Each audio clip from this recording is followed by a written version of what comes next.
నాలుగోసారి ముఖ్యమంత్రి అయిన సామాన్య కార్యకర్తలాగానే చంద్రబాబు పార్టీ శిక్షణ తరగతుల్లో కూర్చొని తరగతులు విన్నారు. పార్టీ కేంద్ర కార్యాలయం ఎన్టీఆర్ భవన్లో జరిగిన పార్లమెంటు కమిటీ వర్క్షాప్లో టీడీపీ జాతీయ అధ్యక్షుడు సీఎం చంద్రబాబు పాల్గొన్నారు. వర్క్షాప్ జరుగుతున్న గదుల్లోకి వెళ్లిన టీడీపీ అధినేత చివరి సీటులో కూర్చొని శిక్షణ తరగతులను ఫాలో అయ్యారు.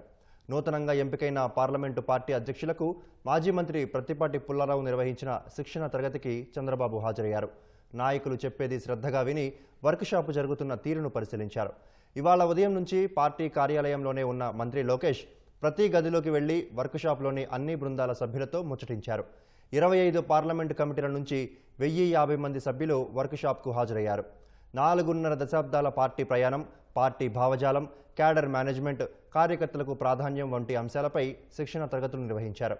కూటమి ప్రభుత్వ పథకాలు, అభివృద్ధి కార్యక్రమాలు, విజన్ ప్రణాళికలు, అన్ని ప్రాంతాల సమగ్ర అభివృద్ధి వంటి అంశాలపై జరిగిన వర్క్షాప్లో సీఎం పాల్గొన్నారు.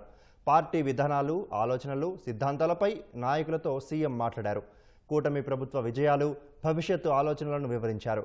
కార్యకర్తే అధినేత అనే పార్టీ సిద్ధాంతానికి కట్టుబడి అంతా పనిచేయాలని చంద్రబాబు సూచించారు.